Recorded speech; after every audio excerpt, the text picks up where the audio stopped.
Hi writers, today we are going to be looking at adding dialogue into our writing and figuring out who is talking. A lot of times when we write, we forget to say who the person who's talking is, and it can confuse our readers.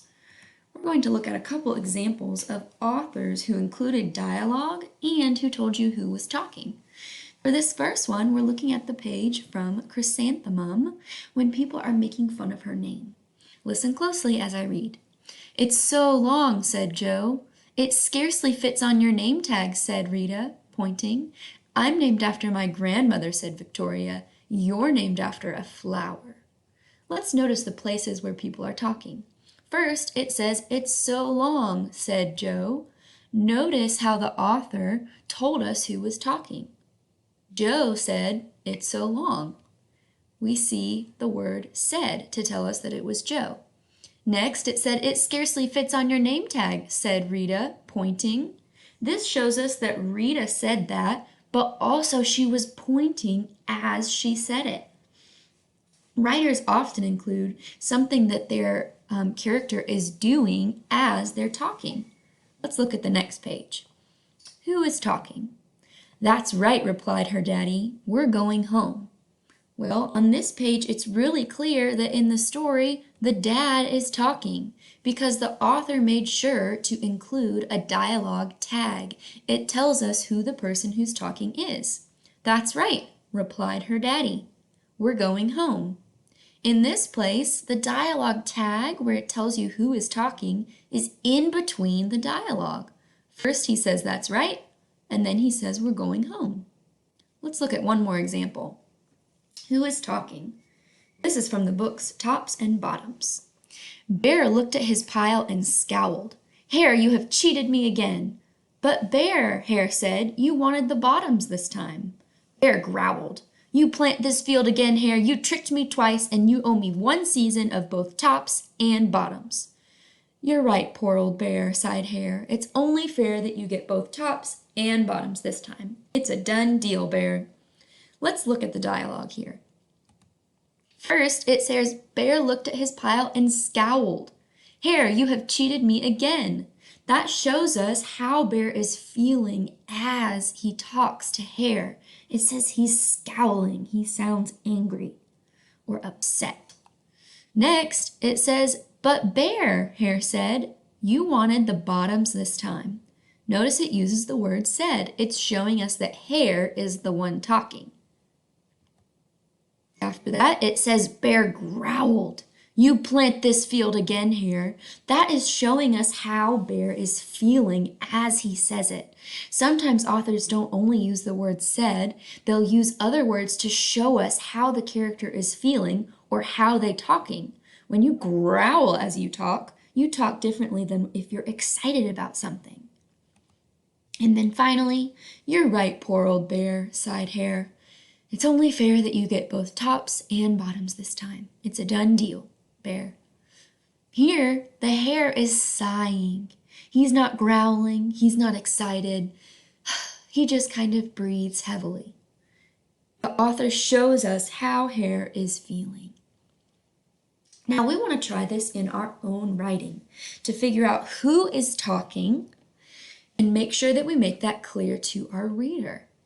The first thing you need to do is look back at your writing. Did you include dialogue? We're at the point in our writing where it's important to include dialogue. That makes our stories more interesting and helps people understand our characters better. What did your character say? Which character said it? Look at your own writing, pause the video if you need to, and see where you included dialogue. If you didn't write who said it, take a minute right now and add who said it into your writing. Finally, you can even include how the character was feeling when they said it. Like how in Tops and Bottoms it said Bear growled or Hare sighed. I'm going to try this in my own writing. But before I add in more dialogue and dialogue tags, I need to reread my writing. One sunny afternoon, Gretchen was playing in her treehouse with her toy cars. She raced the red and yellow car with the blue one. The red one always won. Gretchen thought. I wonder if my red remote control car could jump over the creek. She decided to try it. She climbed down the tree and headed into the woods. Gretchen walked deeper and deeper into the woods. She passed lots of trees and rocks, but no creek. Oh dear, Gretchen thought. It is getting dark. Her stomach began to growl as she shivered. I guess I better turn around, Gretchen said with a shaky voice. Her heart dropped into her stomach as she tried to remember which direction she just came from. A tear dropped down her cheek. This is where we stopped. You can notice on this page we already included dialogue. We said, Gretchen said with a shaky voice. There's our dialogue tag. That tells us how Gretchen said it.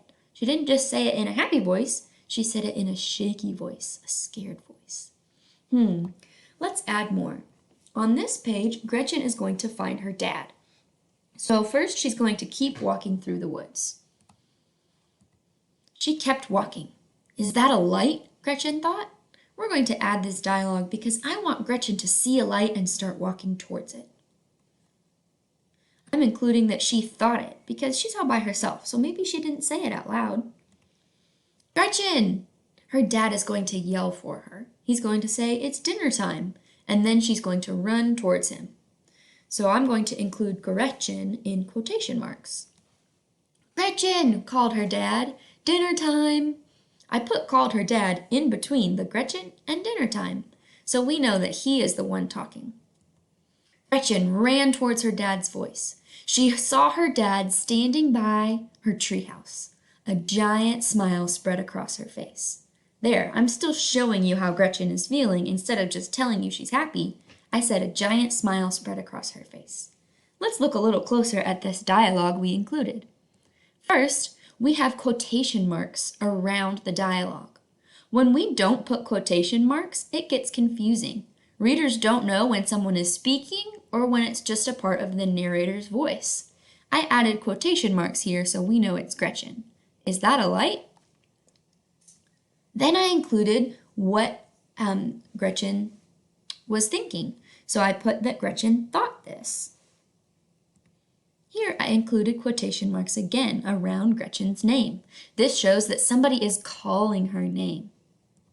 I made her dad call her name. I didn't just say he said it, but he called it because I want people to know that he's not just quietly saying Gretchen. He is loudly calling for Gretchen. I could include the word loudly called too. That might help people picture it better. And then finally, the quotation marks around dinner time. We always include quotation marks when someone is talking. That helps our reader understand what is happening and who is speaking. So remember, as you're adding dialogue and dialogue tags into your writing, don't forget the quotation marks. Look back at your writing. Did you include dialogue? What did your character say? Which character said it? Write who said it. You can even include how the character was feeling when they said it. All right, writers, good luck. Get started.